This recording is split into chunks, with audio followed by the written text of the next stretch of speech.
Muy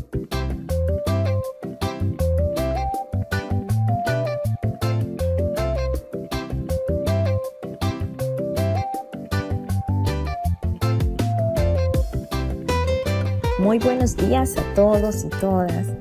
Qué gusto poder estar nuevamente con ansias de deleitarnos de la palabra del Señor.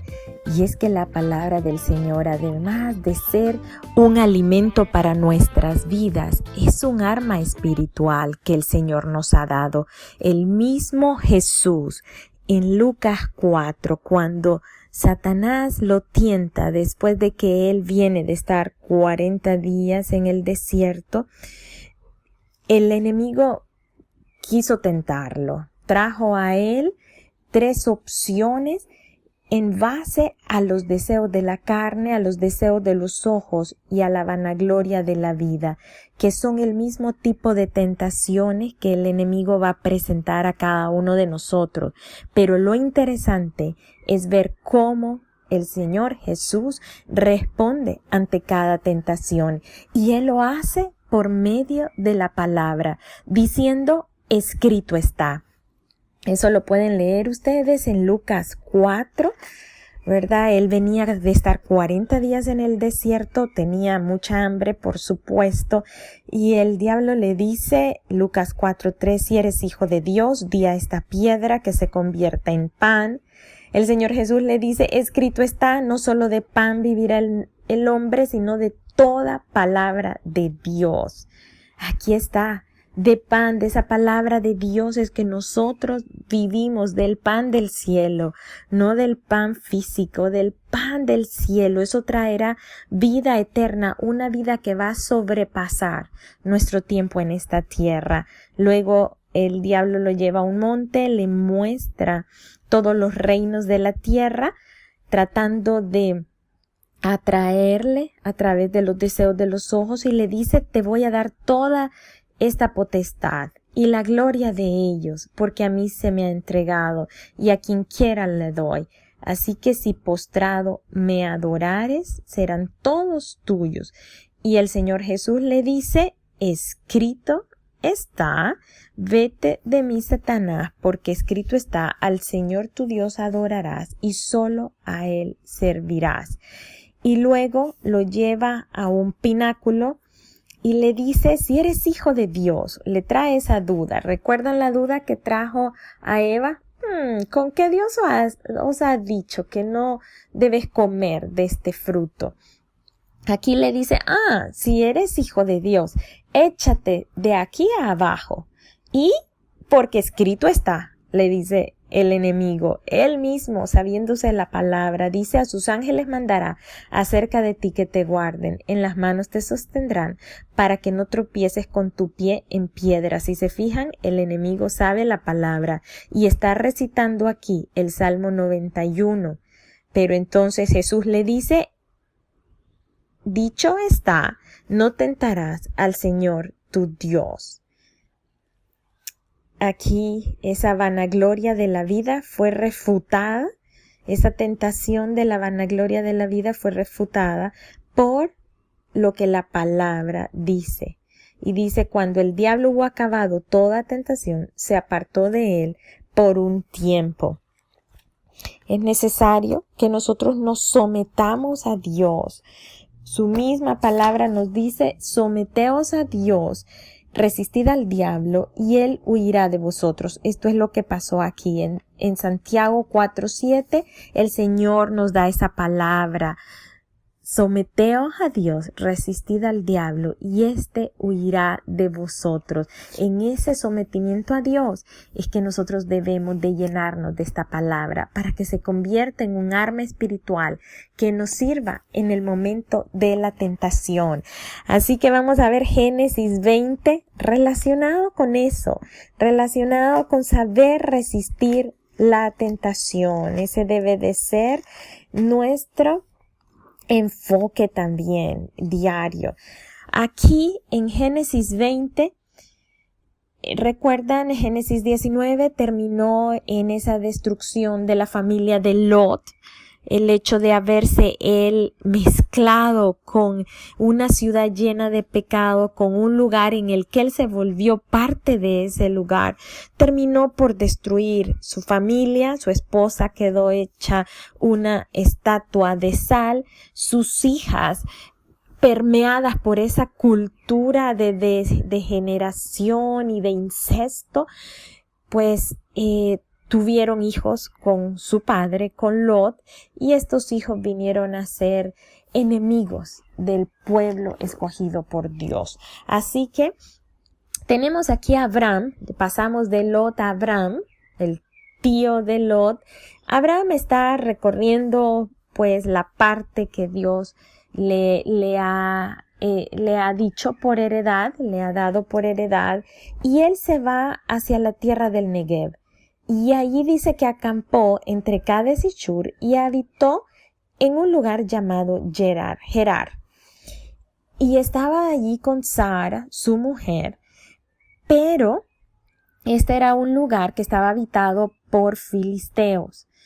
Y él volvió a tener temor que fuese asesinado, que fuese matado por causa de la belleza de su esposa. Y hay que recordar, aquí ya Sara ya tiene 90 años. Él ya casi está por los 100 años, 99 años. Y Sara seguía pues despertando esa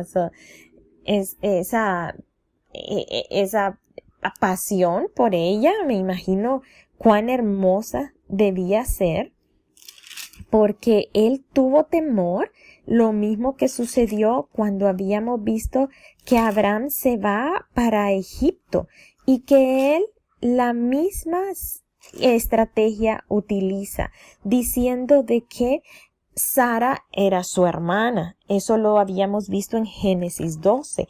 Pues aquí estamos un poco más adelante. En realidad, allá tenía 75 años, aquí estamos a 25 años después, y Abraham vuelve a usar la misma estrategia. Le dice al rey de Gerar, que se llamaba Abimelech, que Sara es su hermana. Y Abimelech toma a Sara como parte de su harén, pero todavía no había tenido relaciones con ella, y Dios intervino nuevamente para sacar a Abraham y a Sara de menudo problema en que estaban. Dice Génesis 23, Dios vino a Abimelech en sueños de noche y le dijo: He aquí, muerto eres a causa de la mujer que has tomado, la cual es casada con marido. Abimelech, a pesar de ser un pagano, de ser una persona que adoraba a otros dioses, pero supo reconocer en este sueño la voz del Dios verdadero. Y él pues dice: Señor, miren que sabe reconocer que Dios es Señor, y le dice: Señor, ¿matarás también al inocente? Diciendo: yo todavía ni la he tocado. Y fue él el que dijo, fue Abraham el que me dijo: mi hermana es. Y ella también me lo confirmó. Ellos estaban de acuerdo. Y con sencillez de mi corazón y con limpieza de mis manos he hecho esto. Yo la he tomado como parte de mis mujeres, porque ellos tenían muchas mujeres, pero sin saber que ella le pertenecía a Abraham. Y le dijo Dios: es cierto. Y le dijo en sueños. Toda esta plática es en sueños. ¿Se imaginan si Dios puede verter sueños en personas que ni están cerca de Él? ¿Cómo no lo hará con nosotros? ¿Cómo no lo hará con nosotros, que diariamente estamos procurando alimentarnos de su palabra, que estamos meditando en ella y reflexionando sobre las lecciones que el Señor nos quiere dar? yo sé que en las personas que están recibiendo este mensaje el día de hoy, hay personas que son muy sensibles a las indicaciones y a las instrucciones que Dios da a través de los sueños. Y esta es una manera en que se nos muestra que hay que seguirlo haciendo. Si esta palabra, si los sueños que el Señor pone no viene en contradicción a la palabra de Dios y traen paz a nuestras vidas y traen la inquietud más bien de obedecerla, sabremos que es de Dios y debemos de hacerlo. Así que Abimelech, a pesar de ser un pagano, obedece y tiene temor de esta palabra. La toma con seriedad. Y muchas veces nosotros, más bien, le damos larga al asunto y procrastinamos o dilatamos el obedecer a la palabra que el Señor nos da o a la instrucción. Aquí está el Señor instruyendo a Abimelech que le devuelva a esta mujer a su marido. Porque, dice, es profeta y va a orar por ti y vas a vivir. Y si no la devuelves, vas a morir tú y todos los tuyos. Así que Abimelech se levanta de mañana, llama a sus siervos, les dice todo lo que él ha oído y todos temieron, todos creyeron en que Dios había hablado a Abimelech. Después Abimelech llama a Abraham y le pregunta, lo confronta y le dice, pero ¿qué te he hecho yo para que hayas traído sobre mí este gran pecado? No lo debiste haber hecho conmigo. Y entonces aquí Abraham expone por qué él ha hecho esto. Lo hizo 25 años antes con el rey de Egipto y ahora lo está haciendo con el rey de Gerar, con Abimelech. Y le dice, Abraham, ciertamente lo hice porque me dije a mí mismo, no hay temor de Dios en este lugar y me van a matar por causa de mi mujer. Y a la verdad es que también es mi hermana, hija de mi padre, mano, hija de mi madre, y la tomé por mujer. Y cuando Dios me hizo salir errante de la casa de mi padre, yo le dije, esta es la merced que tú harás conmigo, y que en todos lugares donde lleguemos dirás de mí, mi hermano es. O sea que había sido un plan que habían tenido desde que salieron de la tierra de Ur de los Caldeos. Ciertamente, Sara debió haber sido una mujer muy hermosa para que aún a los 90 años siguiera manteniendo su belleza y despertando esa atracción en los hombres que la conocían, especialmente en reyes. Pero aquí vemos que Abimelech teme más a la palabra del Señor que a su deseo de tener a Sara como parte de su harén, y dice que él pues toma ovejas, vacas, siervos y siervas y se las da a Abraham y le devuelve también a Sara. Esta fue su manera de demostrar el alto valor que Abimelech le dio a la palabra de Dios, y que el rey de Gerar, Abimelech, se estaba excusando con Abraham, ofreciendo regalos, estas ovejas, vacas, siervos y esclavos, y le permite a Abraham escoger el lugar en donde él quiere asentarse. Y a Sara dice que le dio 1000 monedas le dijo que le había dado hasta 1000 monedas de plata a su hermano. Así que de esta manera se pudo solucionar esta situación, pero fue necesaria la intervención del Señor. De lo contrario, ellos se hubieran enredado en un pecado, se hubieran enredado en traer para este rey y para todas las personas en traer muerte.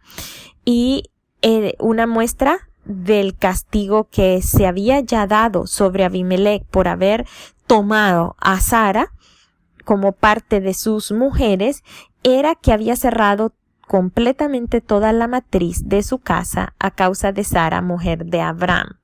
Así que vemos el poder que tiene el pecado en destruir no solo a la persona que lo comete, sino a los suyos también, a su familia, a su pueblo. El pecado realmente es un cáncer que se va extendiendo. que no solo afecta a quien lo comete, sino a todas las personas alrededor, y va enredando y va involucrando. Así que aquí vemos otra vez, como lo hemos dicho y lo hemos repetido en cada capítulo, la muestra de la misericordia y el amor de Dios por Abraham. Abraham está próximo, ya vamos a ver en el 21, está próximo al cumplimiento de la promesa de ese hijo tan esperado. Y fue necesario quizás este capítulo para que Abraham y Sara pudiesen darse cuenta que el Señor estaba con ellos, que no era necesario ceder a la tentación de mentir, aunque ésta tuviese cara de necesidad. Que ellos debían haber confiado en el Señor, que el Señor los iba a sacar de esta situación, que el Señor hubiera intervenido de otra manera, de cuidar ese matrimonio que Él mismo ha enaltecido, y que luego vamos a ver en el siguiente capítulo cómo viene a honrarles el Señor dándoles un hijo. Y lo interesante aquí es poder notar que las tentaciones que todos nosotros atravesamos día a día vienen disfrazadas de necesidades. Una tentación no va a venir a nosotros con un rótulo diciendo tentación para que caigas en pecado. No, va a venir a nosotros como una necesidad. Así lo hizo el enemigo con Jesús. Vino disfrazada esa tentación de que convirtiera las piedras en pan con la necesidad de hambre que Jesús tenía, por supuesto. Entonces va a venir a nosotros de la misma manera, y por eso tenemos que ser astutos y tenemos que velar y orar constantemente para que no caigamos en tentación. ¿De dónde vienen las tentaciones? Pues nuestras tentaciones usualmente van a venir de nuestros propios deseos, de nuestras propias necesidades. Dice Santiago 1:13 al 14, cuando alguno es tentado, no diga que es tentado por Dios. Dios no es tentado por el mal. Esto quiere decir que Dios no es el que trae a nosotros las tentaciones. No podemos decir, es que el Señor me trajo a esta persona para que yo me enamorara y yo cayera y yo me enredara. No, el Señor no va a hacer eso. Las tentaciones, dice, cada uno es tentado cuando de su propia concupiscencia es atraído y es seducido. Quiere decir que las tentaciones vienen a nosotros como producto de nuestra propia maldad, de la maldad que hemos hablado, de esa semilla de maldad que está en nuestro corazón, y la cual no debemos permitir que se enraíce ni que germine, sino que hay que provocar que esta semilla realmente se desarraigue y se muera y no crezca nunca. No podemos proveerle de un ambiente en donde deba de crecer. Dice también,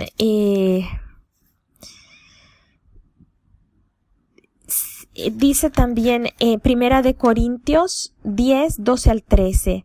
Así que el que piense estar firme, mire que no caiga. O sea, todos podemos ser objeto de caer en tentación.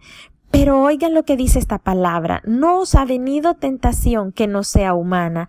Fiel es Dios, que no os dejará ser tentados más de lo que podéis resistir, sino que juntamente con la tentación, Él va a dar la salida para que podáis soportar. Tenemos esa confianza, que no hay ninguna tentación que nos pueda esclavizar a nosotros. La esclavitud del pecado fue quitada de nosotros en Jesucristo. Cuando Jesucristo derrama esa sangre en la cruz, Él viene a librarnos de toda esclavitud del pecado a la que éramos objeto antes que Jesús hiciera ese sacrificio. Su sangre nos viene a traer libertad del pecado. El pecado ya no se puede enseñorear de nosotros. Y nosotros tenemos que ser astutos y saber detectar ese pecado. Y la manera de hacerlo es a través de la palabra, a través de todo lo que hemos visto hasta ahorita en Génesis 20, creo que hay maneras, herramientas o armas suficientes en las que el Señor nos puede estar mostrando, esto es acercarme demasiado al pecado, esto es coquetear con el pecado, esto no debo de acercarme tanto, debo de regresar a la voluntad de Dios, no debo de caminar tan cerca de los límites de la voluntad de Dios, porque cualquier traspiés me hace estar del otro lado de la voluntad de Dios. Tenemos que saber que lo que hemos aprendido, que lo que hemos atesorado en nuestro corazón, para esto es, para podernos revelar cuando estemos lejos, cuando nos estemos alejando de la voluntad del Señor. Tenemos que saber que nosotros tenemos 3 enemigos que van a estar luchando en contra nuestra a lo largo de nuestras vidas. Un enemigo está dentro de nosotros mismos, que es nuestra misma carne, nuestra misma maldad, lo que estamos hablando.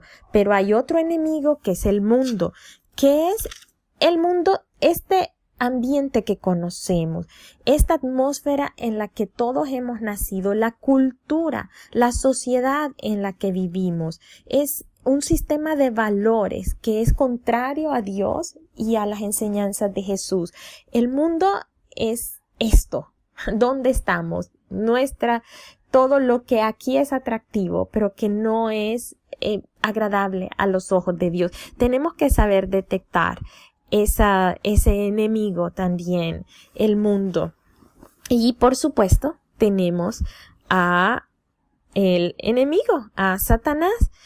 Él, por supuesto, va a tratar de hacernos caer en pecado, de alejarnos de Dios a través de la tentación en nuestras vidas, de la opresión, haciéndonos sentir desanimados, deprimidos, porque esto nos inhabilita, y a través de posesión también, de poner sus pensamientos y sus deseos en nosotros. Así que tenemos que saber que para ser libres de día a día de todos de estos enemigos que tratan de hacernos caer en la tentación por medio de necesidades que no son ciertas, nosotros tenemos que entregarnos a Cristo. Tenemos que cerrar toda brecha que pueda dar apertura a que el enemigo esté tomando control de nuestras vidas, y tenemos que armarnos de la palabra de Dios, esa palabra de Dios que hace aumentar nuestra fe, esa palabra de Dios que nos hace confiar en el Señor plenamente, y que entonces no nos deja chance de hacer concesiones ni a nuestra carne, ni al mundo, ni al enemigo. Así que, mis hermanos y mis hermanas, esto es la fe que vence el mundo. Esta es la victoria. La victoria que vence al mundo es nuestra fe, Es esa fe, es esa confianza en el Señor. Mientras nosotros confiemos en el Señor, no vamos a hacer concesiones a aquellos enemigos que están tratando de hacernos caer en la trampa del pecado. Así que Dios les bendiga. Espero que haya sido una enseñanza que nos traiga crecimiento a la vida de cada uno de nosotros. Les amo en el Señor.